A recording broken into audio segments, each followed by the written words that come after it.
Hello dear students, फिर कैसे हैं आप सब। आई होप कि आप सब अच्छे होंगे और पढ़ रहे हो कि नहीं पढ़ रहे हो। तो आप सोचते होंगे डेली मैम क्लास भेज देती है, हमें तो बर्डन हो गया डेली पढ़ने के लिए। तो पढ़ लिया करो, ठीक है। तो क्या किया हमने, 2 दिन हमने मैथ कंप्लीट कर लिया। अभी सेट वाली क्लास अभी रह गई है, वैसे वो नेक्स्ट 2 डेज आएगी जो मैंने आपको टाइम टेबल सेट किया था।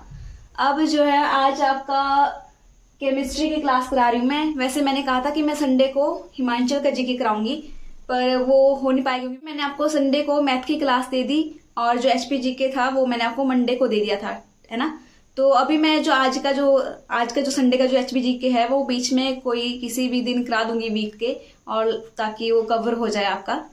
तो आज है आपकी मंडे, और मंडे को और ट्यूसडे को कौन सी क्लास होगी, केमिस्ट्री की क्लास होगी, है ना। तो केमिस्ट्री का हम कौन सा चैप्टर कर रहे थे, हम चैप्टर नंबर 1 कर रहे थे हम। क्या नाम है इसका, some basic concept of chemistry.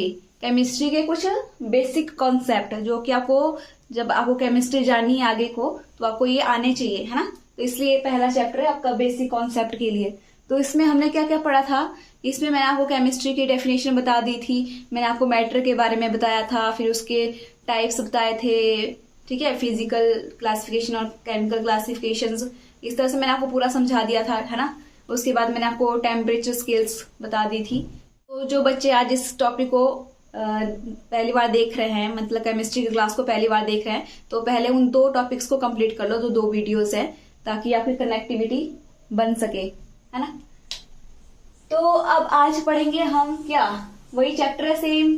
तो आज हम पढ़ने वाले हैं इंपॉर्टेंट डिस्कवरीज, कि किस किस ने क्या क्या डिस्कवर किया है, ठीक है। साइंटिस्ट के नाम पढ़ेंगे और उन्होंने क्या बताया है वो पढ़ेंगे, क्या डिस्कवर किया है। तो ये 4-5 इंपॉर्टेंट डिस्कवरीज है, और इनसे ना कई बार क्वेश्चन आ जाता है कि इनके जैसे नाम आ जाते हैं पूछने के कि ये वाला लॉ किसने दिया, है ना। तो इनके जो आपको साइंटिस्ट के नाम है वो लर्न कर लेने हैं, ठीक है। तो हम क्या कर रहे हैं, इंपॉर्टेंट डिस्कवरीज। जब आप नोट्स बनाते हो ना, इस तरह से बना सकते हो आप, क्योंकि जब भी हम फ्लो चार्ट में कुछ बनाते हैं तो हमें इजी लगता है वो चीजें याद करना। नोट्स क्या रखा करो, बहुत ज्यादा प्रिसाइज रखा करो, छोटे रखा करो, ताकि आपको इजी हो क्या रिवीजन करने के लिए, है ना। अब देखो इंपॉर्टेंट डिस्कवरीज जल्दी जल्दी करते हैं, और आज मैं थोड़ी छोटी क्लास दूंगी आपको, जो नेक्स्ट क्लास होगी वो बड़ी मिल जाएगी आपको, क्योंकि बहुत लेट हो गया इस टाइम, अभी शाम के मतलब रात के 1 बजने वाले हैं और मैं वीडियो बना रही हूँ, तो थोड़ा जल्दी बनाऊंगी। अब देखो आपका फर्स्ट क्या है, आपका law of conservation of mass. Law of conservation of mass, of conservation of mass किसने दिया था, साइंटिस्ट का नाम क्या है, एंटनी लेवोसियर। लेवोसियर क्या पढ़ता है इसको, ठीक है। तो ये क्या है, साइंटिस्ट का नाम है, और इनको ना फादर ऑफ केमिस्ट्री भी बोलते हैं, ठीक है। इनका नाम याद करना, एंटनी लेवोसियर, लेवोसियर, है ना। तो याद कर लेना इस नाम को, मुझे तो अच्छे से प्रोनाउंस करना नहीं आ रहा है, क्या है ये, एंटोनी लेवोसियर, है। तो अब देखो law of conservation of mass, ये लॉ क्या बोलता है कि कोई भी क्या हो, रिएक्शन हो ना, जो मास होता है वो हमेशा कैसा रहता है, सेम रहता है, कांस्टेंट रहता है। चाहे आपका फिजिकल रिएक्शन हो रहा है, चाहे केमिकल रिएक्शन हो रहा है, मतलब कोई भी चेंज हो रहा है, चाहे फिजिकल बेसिस पे चेंज हो रहा है, चाहे केमिकल चेंज हो रहा है, तो जो आपका मास रहेगा ना वो क्या रहेगा, हमेशा सेम रहेगा। मतलब जब आपका क्या हो रहा है, आपका रिएक्टेंट, कोई 2 रिएक्टेंट जुड़ रहे हैं, जैसे यहाँ पे मैंने ले लिया एग्जांपल, कार्बन और ऑक्सीजन, दोनों मिलके क्या बना देते हैं, प्रोडक्ट, कार्बन डाइऑक्साइड, है ना। तो जब आपकी कार्बन मैंने कितने लिए, 12 ग्राम कार्बन लिए मैंने, और ऑक्सीजन कितना है आपका 32 ग्राम, ठीक है। तो ये टोटल कितना हो गया आपका, इन दोनों को मिला के देखो कितने हो गए, ये हो गया 44 ग्राम। तो जब आपका रिएक्शन हो भी गया ना बाद में, जो आपका प्रोडक्ट बन गया, तभी आपका जो मास होगा, ये है मास, ठीक है, 44, ये क्या रहेगा, सेम उतना ही रहेगा, 44 ही, पहले भी और बाद में भी। तो आप देखो यहाँ पे चेंज हुआ क्या, सिर्फ जो आपके रिएक्टेंट है ना, रिएक्टेंट के जो मॉलिक्यूल है उनमें ये क्या हुआ, रीअरेंजमेंट हुआ, और उससे क्या बन गया आपका कार्बन डाइऑक्साइड, क्या बन गया, कार्बन डाइऑक्साइड, है ना। और जो आपका मास था ना उतना ही रहा, जो इनका वेट था या मास था वो उतना ही रहा, वो पहले भी उतना था और बाद में भी उतना ही रहा। तो ये पूरे यूनिवर्स में आपकी ये चीज चलती है, ठीक है। जो मास रहता है हमेशा कैसा रहता है, कांस्टेंट रहता है। तो मास क्या रहता है हमेशा कांस्टेंट या सेम रहता है। जब आपका मास किसका, रिएक्टेंट का, और जो मास आपका किसका, प्रोडक्ट का, दोनों का क्या रहता है, सेम, कोई भी आपका रिएक्शन हो। तो इसको हम ऐसे भी बोल सकते हैं कि मास कैन नाइदर बी क्रिएटेड और नॉट बी डिस्ट्रॉयड। ना मास कभी क्रिएट होता है ना कभी डिस्ट्रॉयड होता है, वो वैसा का वैसा रहता है, सेम एज इट इज। ठीक है, तो अगला है आपका law of definite proportion. Definite का मतलब क्या होता है हिंदी में, निश्चित, मतलब निश्चित है वो चीज, इनडेफिनेट नहीं है, हमें नहीं पता, मतलब डेफिनेट है वो चीज, निश्चित चीज है। तो ये जो लॉ दिया था ना, ये दिया था आपका जोसेफ प्रॉस्ट ने, है ना। किसने दिया था, जोसेफ प्रॉस्ट। डेफिनेट जो निश्चित वाला था वो किसने दिया है, जोसेफ प्रॉस्ट ने दिया है। और ये वाला जो मास वाला है वो किसने दिया है, एंटोनी लवेसियर ने। तो आपका ये लॉ क्या बोलते हैं, जितने भी केमिकल कंपाउंड्स है ना, वो क्या करते हैं, कैसे लाई करते हैं, same proportion on each element by weight. इसका मतलब क्या हुआ, आगे क्या लिखा है, इन रिस्पेक्ट ऑफ सोर्स। इसका मतलब ये है सिंपल कि आप जो भी आपके कंपाउंड होते हैं ना, उनमें जो आपके क्या होते हैं, आपके एलिमेंट्स होते हैं ना, वो हमेशा कैसे होते हैं, सेम प्रोपोर्शन में होते हैं, सेम रेशो में कंबाइन करते हैं, सेम रेशो में क्या करते हैं, कंबाइन। चाहे आप उनको कहीं से भी उठा के ले जाओ, जैसे आप पानी का एग्जांपल देती हूँ, तो पानी आप कहीं से भी लेके आ जाओ, किसी भी सोर्स से लेके आ जाओ, चाहे आप पानी आप लेक से लेके आ जाओ, चाहे आप समुद्रों से लेके आ जाओ, चाहे कहीं से भी लेके आ जाओ, ठीक है, चाहे अपने घर का पानी यूज कर लो, तो उसमें जो क्या होगा, आपका जो आपका कंपाउंड होगा ना, फॉर्मूला, मतलब जो H2O का फॉर्मूला होगा वो सेम ही होगा हमेशा, चाहे कहीं से भी ले आओ, ठीक है। तो वो कैसे, यहाँ पे कितने होंगे, मैंने आपको समझा भी दिया था ये वाला चीज। इसमें कितने हाइड्रोजन होंगे, हमेशा 2 ही हाइड्रोजन होंगे और एक ही क्या होगी, ऑक्सीजन होगी। तो इस तरह से कंबाइन करेंगे ये 2:1 में। समझ आ गया ना इतना, तो मैंने यहाँ पे लिख दिया है कि कैसे 2:1 में रहेगा, चाहे कहीं से भी उठा के लाओ पानी आप, ठीक है। तो कहीं से भी उठा के लाओगे तो सेम ही रेशियो रहेगा उसका हमेशा, 2:1, मतलब निश्चित रहेगा वो, है ना। अब नेक्स्ट है आपका, यहाँ पे चले आ जाओ आप, ये लुसेक लॉ। तो ये जो है, ये जो लॉ था ना, इसी के नेम जैसा दिया है, जैसे जिसका नाम है, साइंटिस्ट का ही नाम लिखा है यहाँ पे। तो गे लुसेक ने ये वाला लॉ दिया था।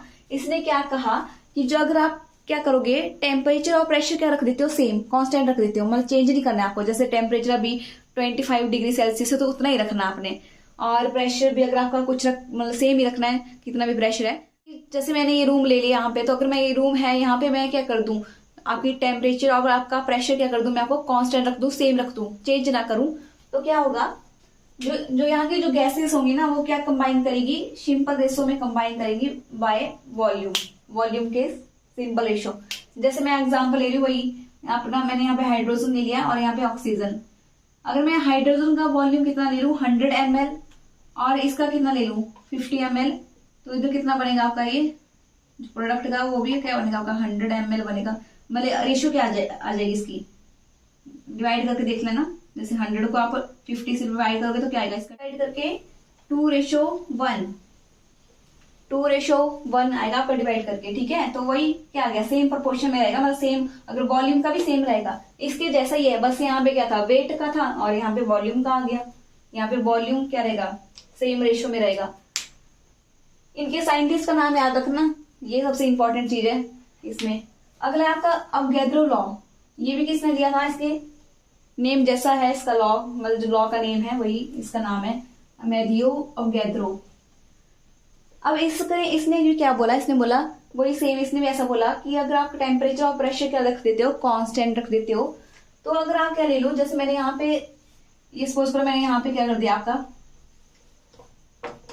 यहाँ पे मैंने 2 गैसेस ले ली सपोज करो एक कंटेनर में, और एक का वॉल्यूम मैंने V1 ले लिया, V2 ले लिया, और मैंने दोनों के वॉल्यूम सेम लिए, क्या लिए, सेम, मतलब इक्वल वॉल्यूम लिए दोनों गैसेस के, और मैंने टेम्परेचर और प्रेशर क्या रख दिया, कांस्टेंट, मैं बदल नहीं रही हूँ, सेम रख रही हूँ टेम्परेचर प्रेशर। तो इनके जो मॉलिक्यूल हो गए ना अंदर, वो भी क्या हो गए, सेम।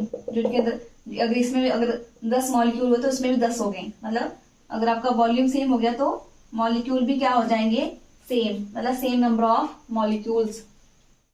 तो अब लास्ट जो इंपॉर्टेंट डिस्कवरी रही आपकी, वो है आपकी डाल्टन की एटॉमिक थ्योरी। मतलब इसने एटम के ऊपर क्या दी, थ्योरी दी इसने, ठीक है, एटम के बारे में इसने बताया। तो सबसे पहला जो पॉइंट बताया इसने ना, तो इसने बताया कि जो भी मैटर है ना, वो एटम या मॉलिक्यूल से बना होता है। किससे बना होता है, या तो एटम से या तो मॉलिक्यूल से बना होता है। जैसे ये मैंने मैटर ले लिया तो इसके अंदर ये सारे क्या होंगे, एटम्स होंगे। क्या होंगे, एटम, एटम से बना होगा, है ना, क्या होगा, एटम से बना होगा या मॉलिक्यूल से बना होगा। सेकंड पॉइंट इसने ये दिया, तो सबसे पहला यही था जिसने ये बताया था कि मैटर किससे बना होता है, एटम से बना होता है। अब सेकंड इसने बताया कि जो एटम होता है ना, जो एटम ऑफ सेम एलिमेंट, उनकी होती है सेम प्रॉपर्टी होती है। जैसे कि मैंने यहाँ पे gold, AU means gold, gold का एलिमेंट लिया है। सपोज करो मैंने सोना लिया है यहाँ पे, ठीक है, सोना, सोने के जो जैसे गोल्ड है ना, जो गोल्ड के जो अंदर क्या होंगे, क्या होंगे, बहुत सारे एटम होंगे। सारे के सारे जो एटम है किसके, गोल्ड के, इनकी क्या होगी, सेम प्रॉपर्टी, सेम गुण होंगे इन सबके।